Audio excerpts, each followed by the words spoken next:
Pourquoi est-ce que mon ex me suit sur les réseaux sociaux? Regarde par exemple mes stories sur Instagram.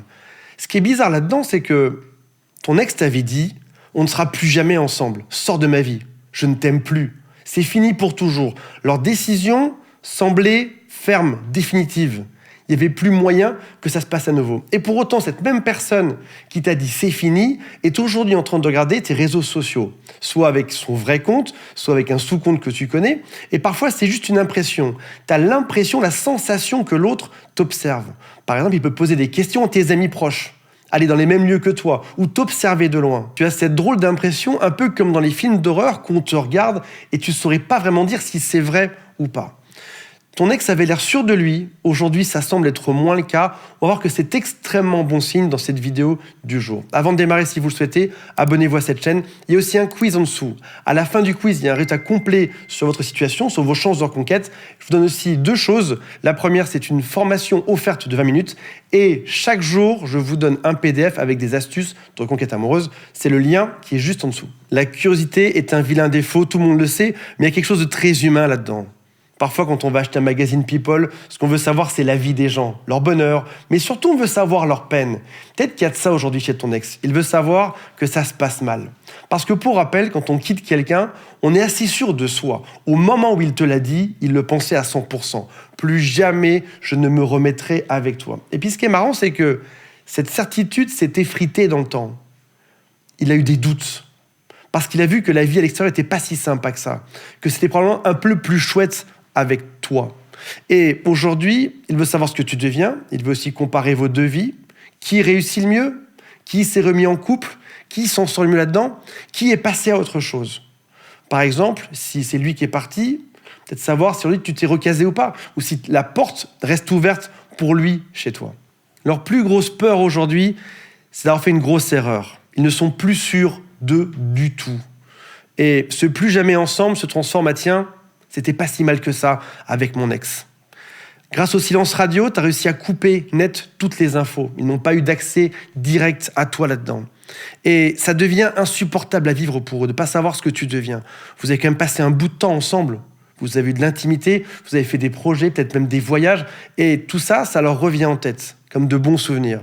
Ils pensaient avoir le dessus, ils pensaient même pouvoir te contrôler, parce que tu leur as dit que tu étais encore très amoureux, que tu voulais revenir dans sa vie. Tu as fait des promesses, peut-être même que tu as fait des cadeaux, ou tu as tout fait pour que ça se passe. Et du coup, quand quelqu'un fait tout pour toi, ça donne à l'autre un sentiment de contrôle sur ta vie. Si l'autre est très amoureux de moi, ça vient monter mon ego et je me sens un peu surpuissant. Je sais que je peux revenir quand je veux dans sa vie. Et puis, grâce au silence radio, ça a changé. Maintenant, ils ne peuvent plus revenir comme ils le souhaitent. Peut-être qu'à un moment, tu étais rampant devant eux. Tu as supplié. Peut-être même que tu as fait des choses qui étaient celles qui s'appellent les interdits. Tu aurais tout donné pour que l'autre revienne. Et aujourd'hui, ils comprennent que le jeu a changé. Ce n'est plus le cas. Et pour mettre fin à ce calvaire, le calvaire du silence radio, ils doivent se rapprocher de toi aujourd'hui. Ils doivent venir enquêter, poser des questions à tes amis, venir voir sur les réseaux sociaux ce que tu postes, savoir ce que tu deviens. Parce qu'ils réalisent au fil du temps que non, la vie n'est pas plus sympa sans toi. Même au contraire. Peut-être qu'ils ont essayé des sites de rencontres et ils ont rencontré des profils de gens qui n'étaient pas terribles dessus. Peut-être même que leurs amis célibataires leur vendaient que le célibat, c'était génial. Les soirées à s'amuser, à boire de l'alcool, à faire la fête. Et puis, ils ont découvert que leurs amis célibataires rentrent chez eux le soir et pleurent sur leur oreiller. C'est pas aussi chouette que ce qu'on leur avait vendu à la base. Non, l'herbe n'est pas plus verte pour eux. Il y avait plein de bonnes choses que tu leur apportais. Votre vie de couple, celle qu'ils ont négligée, celle qu'ils ont refusée, était pas si mal que ça au final.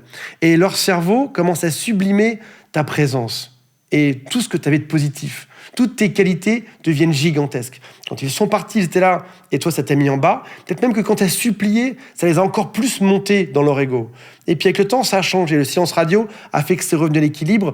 Peut-être même qu'aujourd'hui, c'est toi qui as le dessus sur eux, dans leur tête. Alors, pourquoi est-ce que les ex reviennent pile au moment où on les a oubliés? La raison est simple, parce que à un moment donné, on commence à aller mieux.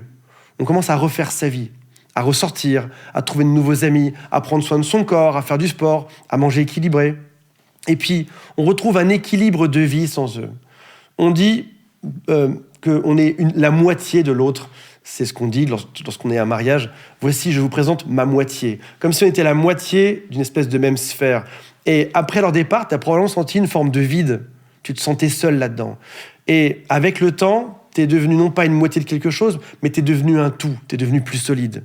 Et au moment où tu deviens très heureux dans ta vie, tu es toujours surpris que ton ex vienne toquer à la porte. Donc, bosse sur toi, aie de la patience, et dis-toi que si ton ex suit tes stories, pose des questions, c'est que c'est extrêmement bon signe. Ça signifie que dans pas très longtemps, il va souhaiter te recontacter. Maintenant, la décision qu'il fera, qui va venir te contacter, sera la suivante. Si ton couple avait de bonnes fondations, c'est-à-dire une bonne base, c'est-à-dire en gros, c'est pas un couple où on s'engueulait tous les 4 matins. Si ton couple était solide, et si la séparation était un peu injuste, il y a d'immenses chances que ton ex revienne. Voilà mes amis, j'espère que ça vous a plu. Je rappelle qu'il y a le quiz en dessous qui se termine par le résultat gratuit offert avec une formation de 20 minutes et je vous envoie des conseils chaque jour par email. Salut à tous, bye.